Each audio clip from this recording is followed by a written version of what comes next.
everyone, JRDO96 here with a brand new creepypasta to read you all today.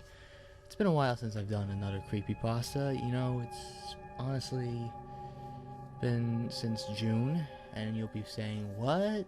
Your creepypasta last one was in November, like a few weeks ago. Well, if you don't remember, it took a very long time to edit and put together. So forgive me on that. So this is going to be the first time I actually try to record another creepypasta episode. So today we're going to be reading another creepypasta that I've heard of, and I was pleasantly surprised of how good it was. It's called "My Dead Girlfriend Keeps Messaging Me on Facebook." Oh my god! So without further ado, let's get on with the story. My girlfriend Emily died on August 7th of 2012. I just received another message, and it's worse than the others. She was involved in a three car crash driving home from work. When someone ran a red light, she was dead within minutes at the scene. We had been dating for 5 years at that point. She wasn't big on the idea of marriage. It felt archaic. She said she gave a weird vibe. But if she had been, I would have married her within 3 months of our relationship. She was vibrant, the kind of girl that would choose dare every time. She was always happy when camping, but a total technophile too. She always smelled like cinnamon. I don't know, she just felt like that. That being said, she wasn't perfect. She always said something along the lines of, if I cark it first, don't just say good things about me. I never liked that. If you don't pay me out, you're doing me a disservice. I've got so many flaws, and that's just another part of me. So, this is for Emily. The music she said she liked and the music she actually liked were very different. Her idea of affection was a side hug. She had really long toes like a chimpanzee. I know, that's tangential, but I don't feel right without you having an idea of what she was like. Emily has been dead for approaching 13 months when she had first messaged me on September 4th of 2013. Hello? Who is this? It's very weird receiving messages from Emily's account. Okay, well, in the future, please send me messages from your account even if you want to discuss her page. Hello? Susan, you're on Emily's account. This is when it began. I had left Emily's Facebook account activated so I could send her the occasional message, post on her wall, go through her pictures. It felt too final, or too un-Emily, to memorialize it. I share access with her mother, Susan, meaning her mother has her login and password and has spent a total of 3 minutes on the account, or total on the computer. After a little confusion, I thought it was her. On November 6, 2013, I received this. Hello? Let's hit up rail this Sunday night. Who the fuck is this? The wheels on the bus. Please tell me who you are. I received confirmation from Susan that she hadn't been on Emily's profile since the week of her death. Emily knew a lot of people, so I thought it was one of her tech-savvy friends fucking with me in the worst possible way. Around February 2014, Emily started tagging herself in my photos. I would get notifications for them, but they'd normally be removed by the time I got to the photo. The first time I actually caught one, it felt like someone had punched me in the gut. She would tag herself in spaces where it was plausible for her to be, or where she usually hang out. I got screenshots of 2, from April and June. These are the only ones I have been able to catch, so they're a little out of the timeline I'm trying to write out. Around this time, I began to lose sleep. I was too angry to sleep. She would tag herself in random photos every couple of weeks. The friend who had noticed it thought it was some fucked up bug. I found out recently that there have been friends who have noticed and didn't say anything about it. Some of them even removed me from their Facebook friends list. At this point, you may be wondering, Why did you just kill your Facebook profile? I wish I almost did. I did it for a while. On days when I can't get there, it's nice to have friends to chat with. It's nice visiting Emily's page when the little green dot isn't next to her name. I was already socially reclusive when Emily was alive. Her death turned me into something pretty close to a hermit. And Facebook and MMOs were and are my only real social outlets. I sent what I assumed Emily's hacker a message on March 15th, 2014. Why are you doing this? Why do you keep tagging her? On March 25th, 10 days later, I got an answer. Hello? Hello? Hello? Hello? This is actually devastating. I don't know why you enjoy doing this. Oh my gosh, cinnamon scented candles! Go to hell. Why are you doing this? It wasn't until a few months after going through these chats that I discovered that she was recycling my own words as well. My response seemed kind of lackluster here. I was intentionally providing him with emotional bait. This is actually devastating to keep them interested in their game. I was working off the assumption that the kind of person who would do this is the kind of person that thrives off the distress of others. I was posting in tech forums, trying to find a way to find this person, contacting Facebook. I needed to keep them around to gather evidence. I have even changed the password and security details several times. I received this on April 16th of 2014. We should make our own jam. Jeff A.C. Samantha. Nah, different. No chance of passing. No chance of passing. How many? Garage side door? Side? No chance of passing. Also on April 29, 2014. Baked beans on toast? I don't know. I just said, yo, ask Nathan. Nathan? Nathan? Nathan? I don't know what's happening. I don't know how you're still doing this. Please stop. Please stop. I don't know what's happening. I hadn't discovered any leads. Facebook had told me the locations her page have been accessed from, but since her death, they're all places I can account for. My house, my work, her mom's house, etc. My response here wasn't bait. Yo ass Nathan was an inside joke that's too lame worth explaining. But seeing her say it again was absolutely fucking crippling. My reaction in real life was much less prettier. Her last few messages had started to scare me, but I wouldn't admit until this point. On May 8th, 2014, I don't even have words for this. My jumper's in the dryer and it's really cold out. Really cold out. Cold. Cold. Nathan, please stop. Cold. Freezing. I don't know what's happening. Freezing is the first original word she said.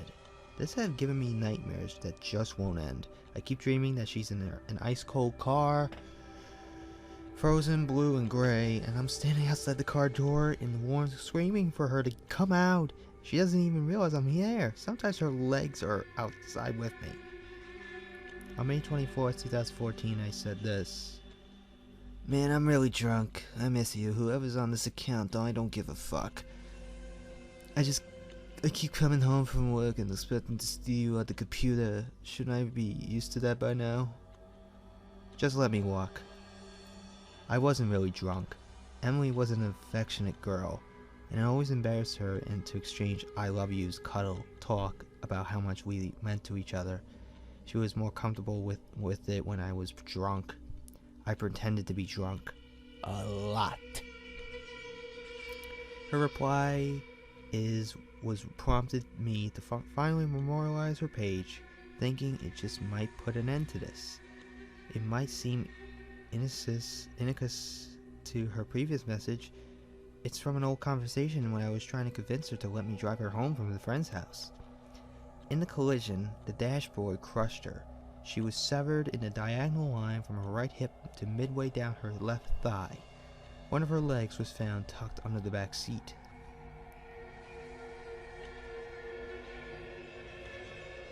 Hey, are you on your way home? Emily? When you see this message, please ring me. straight away. I rang and they said you left at 4. I'm starting to panic. I feel sick to my stomach. Please ring me. Emily! Emily! Answer your phone! August 7, 2012. Going back in time. These are the messages I sent her the day she died. She was usually home by 4:30. This, alongside of a couple voicemails, is the last time I talked to her under the assumption that she was still alive. You'll see why I'm showing you these soon. On July 1st, 2014, I got these messages yesterday. Hey, are you on your way home? Emily? When you see this message, please ring me. Straight away. Please stop. I rang and they said that you left at 5. I'm starting to panic. Please stop. Cold. Emily. Emily, answer your phone. I don't know why it's happening. Cold. Freezing. I memorialized her page a few days after the message about walking. Until today, she'd been quiet. She hadn't even been tagging herself in my photos. I don't know what to do anymore. Do I kill her profile? What is it if it... What if it is her? I feel like I want to puke. I don't know what's happening. I just got a notification. I heard the alert sound. I'm just too afraid to swap windows and check it. I checked the alert. I heard I was compiling all this together. This was the message. That's my door. That's my computer. I got the message 3 hours ago, but I didn't want to check it until now. Now I'm legitimately scared. I have no idea who took this photo.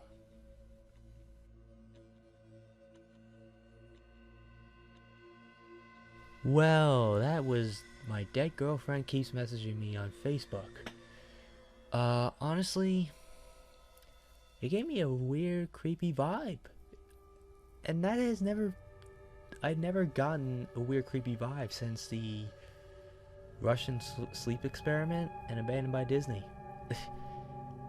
Really, it's... Honestly, I felt creeped out by this creepypasta. Even with the photo at the end, oh jeez. I would have just locked my doors, locked my windows, locked every fucking nook and cranny, just to make sure nothing gets in my house. But honestly, this creepypasta was actually excellent, in my opinion. The pictures showing if my only nitpicking is, it kind of feels like he kind of jumps back and forth within the timeline. It kind of gets a little confusing sometimes, but he does explain, yeah, I'm kind of like going back in time a little bit, but he had every reason to, the author, so no hard feelings about that. That's just nitpicking. But the only thing is, if the author did not have the pictures of the messages and him being Emily, the dead girlfriend, being tagged in these photos, if he didn't have any of those photos, I think the story would be less convincing. The photos of the messages made this more convincing that it might actually have happened. But I've done research and I've not found anything similar to this. So it is somewhat false, so let's hope that it is, and they're all alive and well. So that's really all I have to say about this creepypasta. Overall, I thought it was excellent. Now, if you notice in the beginning of the video, my new Marvel intro has been used with creepy music. My new intro actually debuted with my unfriended movie reactions. You can check that video out in the description below, and also this red card here. Yeah, I've been using the YouTube cards lately and I found it pretty cool, so I decided to use those too. So from now on, any video of mine will be using this new intro, my new Marvel intro, but with creepypastas, some little creepy music, shall we? And also, I would like to mention, you can actually start now to follow me on Vine. Now, you'll be thinking, who the fuck uses Vine? Everybody It's Instagram, people. It's all Instagram. Well, credit Matthew Centauro for inspiring me to do Vines. And honestly, I haven't made a Vine before October. I haven't made a Vine since January of 2014. So Matthew Centauro, I've seen his Vines and I found it pretty entertaining. So I decided, you know what, maybe I should start doing Vines again. So thank you, Matthew Centauro. His channel will be in the description, but with this card here too. If you don't know who the heck he is, maybe at this point in time you definitely know who he is. The top 10s guy, the knowledge whale. Oh! That's my worst knowledge whale voice impersonation ever. But Matthew Centauro really inspired me to do Vines again. That's just the weirdest thing. Even though he doesn't post Vines often, like every other Viner like Thomas Sanders or anybody else, I post whenever I have the idea of doing a Vine. And my friends and family have enjoyed it, so you can actually follow me on Vine at JRDeal96. It will be in the description below as well. So that's all I have to really say. Matthew Centauro credit inspired me to do Vines again and stuff like that. Creepypasta was excellent, and from now on, my new intro will be played in any of my videos. So if you have any changes to make in this Creepypasta to make it better, post your comments down below and let me know what changes you would make. If you liked my video, if you liked my Creepypasta readings, you can hit that like button and also subscribe for more Creepypastas. This is JDeal96 signing out, and I will see you next time.